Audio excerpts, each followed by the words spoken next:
The holding chamber was dim and humming, lit by soft amber veins running through the walls like quiet lightning. Ethan Ross leaned back against the smooth, unnaturally warm wall, arms folded behind his head. He didn't look like a soldier. He wasn't one. Just a systems technician who happened to be on the wrong freighter at the wrong time. But now he was something else, a human prisoner on an alien flagship. And from the whispers in the corridor outside, a rather interesting one. When the door finally slid open, he didn't flinch. He expected another armored warrior, maybe another food tray, maybe another interrogation. What he got instead was a tall figure in regal black and violet armor, long silver-etched limbs moving like silk across metal. Her skin shimmered slightly under the firelights, and her eyes, deep violet and unreadable, rested squarely on him. "You are Ethan Ross," she said, no hint of a question. He raised an eyebrow. "Only when I'm not trying to impress people." She didn't smile, didn't blink. Instead, she stepped inside with measured grace and studied him like a historian might study a broken relic. "I am Queen Thalira of the Orvillus Empire. I command the fleet that captured your ship." Ethan sat up slowly. "So, what this is? Your version of an interview? I ask questions, you answer. That is all." He shrugged. "All right, shoot." The Queen tilted her head slightly, unamused. "Your kind resists, even when defeat is certain." "Why?" He smiled faintly, brushing dust from his knee.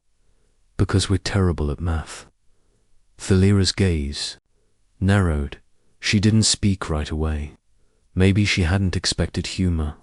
Maybe no other human had dared to make light of their situation in her presence. Finally, she said, "You mock." "No," he replied softly. "I survive." Her posture stiffened. "You are not afraid." "Oh, I'm terrified," Ethan said, standing up. "I just learned how to carry it better than most." She stepped closer, barely a foot away now. "You hide behind jokes." "And you hide behind armor and titles," he answered. "Looks like we're both good at something." For a moment, they just stared at each other. The chamber was quiet except for the steady breath of two species trying to understand each other. "Your world is burning," she said at last, "and yet you still speak as if your kind is unbreakable." Ethan's smile faded. "Maybe because we are not unkillable, not unbeatable, just we don't stop. Not when we lose, not even when we know we've lost." The Queen studied him in silence. The guards at the doorway shifted, uneasy. They didn't like this back and forth to them. He was just a creature, a captured enemy, nothing more. But Thalira didn't move. "What do you gain from this stubbornness?" she asked. He took a deep breath and looked past her, through the glass at the stars. "Hope, dignity, a reason to stand up, even when we fall." Her brow twitched, just slightly. "You are a technician, not a warrior." "Never said I was," he replied. "But I still know what it means to fight." The Queen folded her arms, her voice quieter now. "You speak like someone who expects to be remembered." "I don't care if I'm remembered," Ethan said, stepping closer. "I just care that when this is all over, someone like me still gets to choose what tomorrow looks like." The silence stretched again, but this time it wasn't awkward. It was thick with something different, something that wasn't fear or defiance. Maybe it was curiosity, maybe respect. Then, with a flick of her fingers, the door opened again. Light from the corridor spilled inside. "We are not done," Thalira said, without turning around. "Good," Ethan replied, brushing his shirt. "Because I've got better answers than that."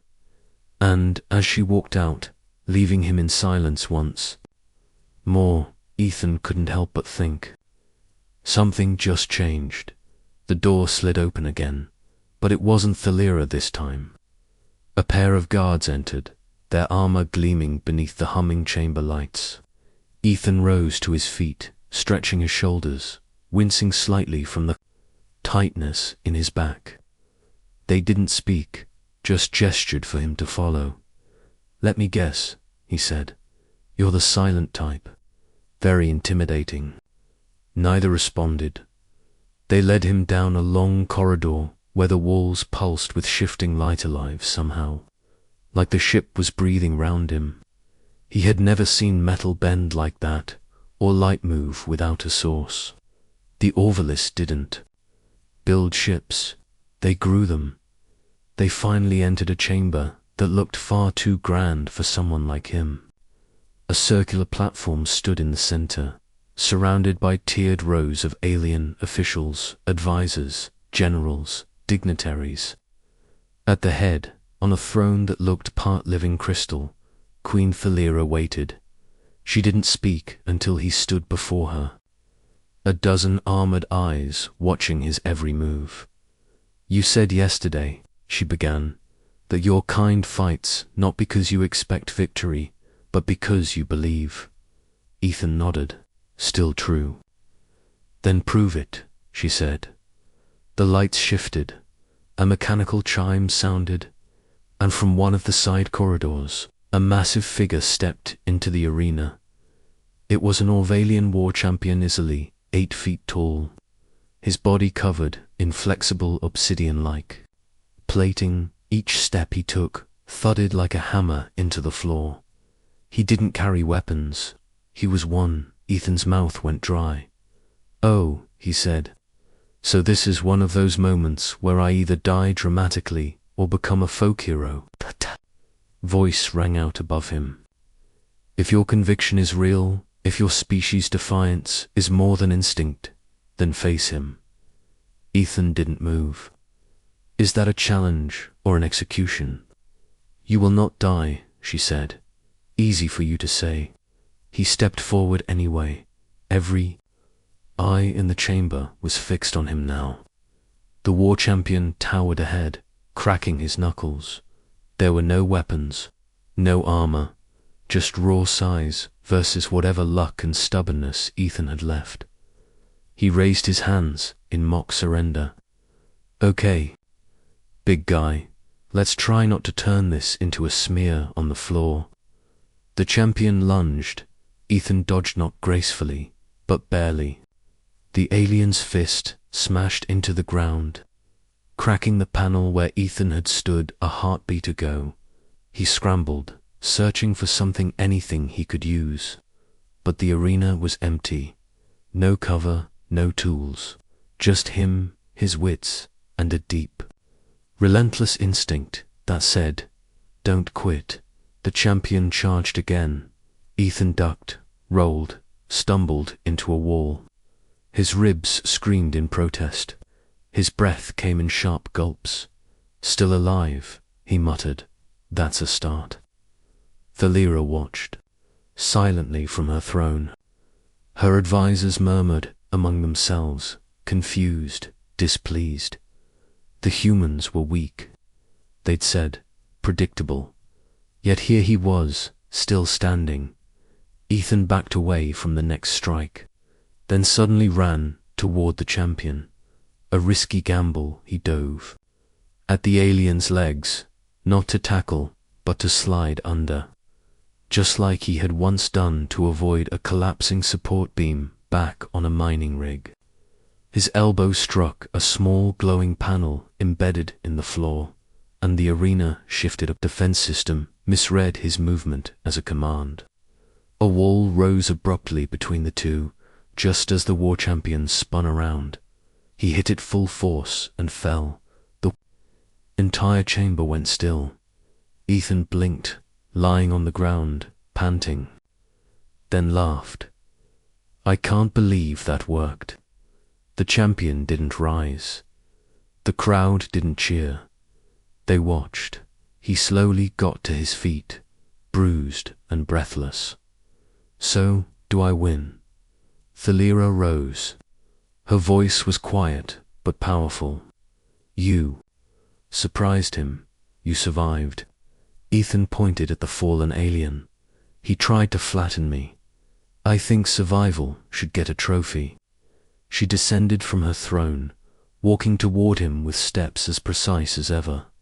You turned instinct into strategy, she said, fear into advantage, pain into defiance. He gave a small smile. Welcome to Earth. The others still stared, stunned. But Thalira didn't look at them. She looked only at him. You were not meant to win, she said. And yet, he didn't finish the sentence. He didn't need to. Something shifted in her gaze, like a door had opened. Not respect, not yet, but interest. A curiosity that went beyond him, beyond this moment. She turned to the others. This audience is concluded. They began to file out in silence. Ethan stood there, still aching, still catching his breath, as Thalira lingered. You are no warrior, she said. Nope, but you changed the outcome. He shrugged. That's kind of our thing. She studied him one last time. Rest, you'll need it. Then she was gone, and Ethan, bruised and limping, smiled to himself, because whatever was happening, this wasn't just about one human anymore. This was the start of something no empire had planned for. Ethan lay on the medbay table, flinching as a sleek, orb-shaped drone hovered close, humming softly while scanning the bruises on his ribs. Alien technology was something else. It didn't prod, didn't beep like back home. Instead, it glowed, in steady pulses that felt more like healing light than machines doing a job. Is this thing going to fix me or perform a ritual? He muttered, wincing as cool vapor sprayed across his side. Queen Thalira stood near the entrance, watching. You remain surprisingly intact, she said. Ethan smirked. Don't I always? I've seen seasoned Orvalian soldiers break under. Lesty exhaled, slowly sitting up. Then I guess you can mark that down as another thing you underestimated about humans. The drone gave a satisfied chirp and floated away. Ethan swung his legs off the edge of the table and tested his ribs. The pain was dulled but not gone. Whatever the drone had done, it had bought him time. Not healing, just enough strength to survive whatever came next. Thalira stepped closer. You should not have survived that fight. I'm starting to get that vibe, he said, studying her. But you didn't stop it either. I needed to see what makes your kind different. He raised an eyebrow. And you figure it out? Not yet, she replied. But I'm beginning to suspect it's not something that can be explained by science. Ethan stood. His posture wasn't defiant. It was calm, casual. But there was something in the way he looked at her now. Like he wasn't just the one being examined anymore. Like he was starting to see through her. Why me? He asked. Out of all the prisoners you've had, why keep talking to me? Thalira didn't answer right away. She turned, motioning for him to follow. Come. Ethan limped behind her through the corridors, past doors that hissed open at her presence. They reached a vast chamber, kind of observatory at ceiling, a transparent dome looking out into deep space. It was breathtaking. Stars stretched forever. Nebulas swirled in hues of violet and gold. In the distance, a massive planet loomed, its surface partially covered in glowing latticework. Thalira walked to the edge, her silhouette framed by starlight. That is Orvalis Prime, she said quietly. My home, the center of an empire that spans over 200 systems. Ethan joined her, arms folded. Looks, cold. She glanced at him. It is efficient, structured, peaceful.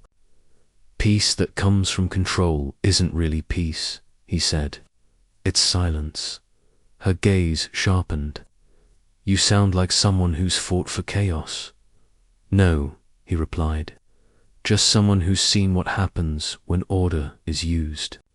To crush freedom. A pause. You think we're tyrants. I think you don't know how else to survive.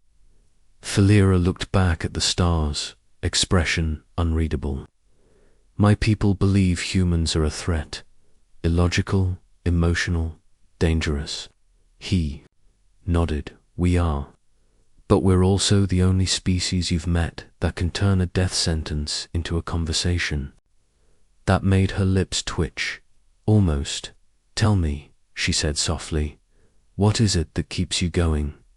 You don't have strength. You don't have numbers. Your technology is centuries behind. Ethan was quiet for a moment. Stories, he said. Finally, she frowned. Stories. He nodded. We grow up hearing tales of impossible odds. Heroes rising when they shouldn't. Survivors who kept walking long after they should have fallen. Those stories shape us. Not because they're true, but because we need them to be. Thalira turned to look at him fully now. You live through fiction. No, he said. We live through hope. Stories are how we remember who we are. She studied him in silence. Outside, Orvalice Prime spun slowly in the void, its surface. Bathed in artificial light. You speak of your people as though they are myth, she said. Ethan smiled, tired but sure. Maybe we are. But if we are, then we're the kind of myth that doesn't die easy. She didn't respond, but something shifted in her eyes. Something small but unmistakable. Not amusement, not skepticism, wonder, and in that moment, Ethan realized something he hadn't before. She wasn't just studying him. She was listening. The silence in the observatory stretched long after the stars had faded into distant thoughts. Ethan stood beside Queen Thalira, watching her expression, not cold now, not aloof, but thoughtful, as if the vastness beyond the dome had finally started whispering questions she'd never dared ask. You said stories matter, she said quietly. Ethan nodded. More than most things. Thalira tilted her head. Tell me one. He blinked. What? Now? She faced him fully, hands folded behind her back. You want me to understand your kind? Then show me what makes you. You. Ethan scratched the back of his neck. All right, I've got one. He sat down on the sleek black floor, legs crossed. She raised an eyebrow. What are you doing? I tell stories better from the ground. To his surprise, she joined him, lowering herself to sit across from him like they were two old friends sharing memories around a campfire. Except this campfire was made of stars, he began. There was this guy, just an engineer, nothing special, worked on a mining station near Jupiter's rings. One day, a storm hit. Solar radiation, systems fried. Everyone panicked, thought the whole place was going to burn out.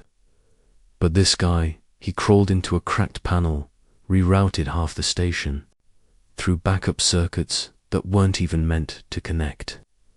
He got everyone out alive. Thalira listened intently, unmoving. Ethan shrugged. When they asked him later how he did it, he said, I didn't think about how impossible it was. I just thought about what came next. He looked up at her. That's how we are. We improvise. We mess up, but we keep going. Thalira's voice was soft. And that's enough to win a war. Ethan didn't flinch. No, but it's enough to not give up. And that changes everything. She stood again, slowly. The silence that followed wasn't empty. It was full of the weight of her thoughts. I've spent years believing the Orvolus must crush anything that defies us, she said. That strength alone earns peace. And she turned toward the stars again. Now I'm not sure peace built on silence is peace at all. Ethan joined her, rubbing his still sore ribs. You're changing. She gave him a look. Do not mistake doubt for weakness. I don't, he said gently. I mistake it for growth. Another silence passed, longer this time. Then she spoke. My advisors grow restless. They believe. I've wasted too much time on you, have you? She didn't answer. Instead, she moved toward the central control pedestal, her fingertips gliding over a glowing interface. A panel behind her opened with a soft hiss. Through it, Ethan could see what looked like a launch hangar, one of the escape crafts, sleek and black, already primed. You're letting me go? He asked cautiously. She didn't look at him. I am returning you to your kind. He took a slow breath, stepping closer. Why? She finally turned, her voice calm but heavier than before. Because I believe you'll do more damage down there with your words than you ever could inside this ship. Ethan gave a small smile. That might be the nicest thing anyone's ever said to me. She walked past him, toward the hangar door, then paused. One condition, she said. Here it comes. He muttered. You will remain in contact. When I call, you answer. He grinned. So, a long-distance pen-pal arrangement. Her eyes narrowed an ambassadorial channel. Sure, that too. She didn't smile, but she didn't deny it either. As the launch craft powered up, humming softly, Ethan stepped into the threshold and turned back to look at her. You're really not like I expected, he said. Delira regarded him for a long moment. Nor are you. And for the first time, something unspoken passed between them. Not alliance, not affection, but the beginning of something both unfamiliar and fragile. Mutual recognition. The door closed, and as the escape pod drifted from the Orvalian flagship, cutting across the light of distant stars, Ethan Ross leaned back in his seat and whispered, well, that was new. The escape craft shuddered gently as it cut through the upper atmosphere of Earth. Fire licked the edges of the hull, flames reflecting off Ethan's eyes as he stared through the viewing pane. The planet grew larger beneath him, its green and blue swirls so alive, so chaotic, that it felt like it was breathing. He hadn't realized how much he missed it, not just the colors or the noise, or even the gravity, but the mess. Earth wasn't orderly, it wasn't efficient, but it felt real. The landing was rough, jarring. A burst of sand and smoke filled the air as the pod hit desert ground somewhere in the North African exclusion zone. One of the last unmonitored zones, still shielded from orbital scans. When the hatch opened, the wind hit him like a wave of memory. He stepped out into the dust, squinting at the rising sun. He didn't know how long he stood there, exhausted, overwhelmed, before a voice crackled in his earpiece. Unidentified craft, state your designation. You are in restricted territory. He smiled and clicked the reply. Name's Ethan Ross, and I've got a hell of a story to tell. Hours later, after a gauntlet of scanners, med checks, and questions he half answered with sarcasm, Ethan stood in front of the Human Coalition Council, a semicircle of weathered faces and tired eyes that hadn't heard good news in years. The lead counselor leaned forward. You're saying the Queen of the Orvolus released you? Not just released me, Ethan said, standing with his arms folded. She listened. Disbelief flickered across the room. Why would she do that? One asked. Because I answered her question honestly, Ethan replied. Because I didn't try to bluff or plead or threaten. I showed her what being human really means. They didn't speak. Some exchanged looks. Some didn't know what to make of it. Finally, the lead counselor asked, "Do you believe she's planning something?" Ethan didn't answer right away. He thought about her voice in the observatory, the shimmer in her eyes when she spoke about peace, doubt, and strength, the subtle shift in her posture, the moment she sat down with him not as a queen, but as a mind trying to understand another. "I don't think she knows yet," he said at last, "but something inside her has changed, and change is the one thing no empire can fully control." The room fell quiet again. Then someone else spoke. "And you? What do you plan to do?" Ethan gave a small grin. "What humans always do when no one's watching. We start shaking the pillars." That night, as he lay in a real bed beneath a real sky for the first time in weeks, Ethan stared out the open window at the stars. Somewhere out there, on a ship so far advanced, it may as well have been born from the future. Thalira stood at the edge of her own questions. He wondered what she was thinking, if she was still trying to figure out why she let him go, if she was still trying to understand what kind of species looks defeat in the face and smiles. Back on her ship, Queen Thalira sat alone in the same observatory chamber.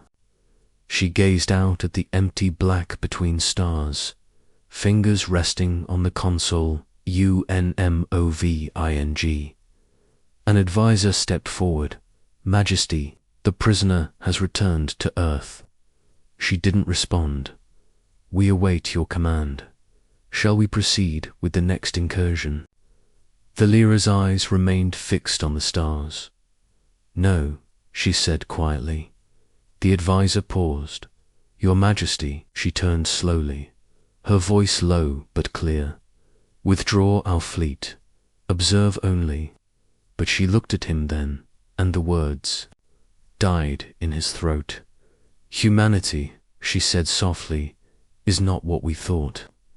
When she was alone again, Thalira activated a secure channel, encrypted, direct, and untraceable. "Ethan Ross," she said aloud, her voice the barest whisper against the silence. "Your story is not finished yet.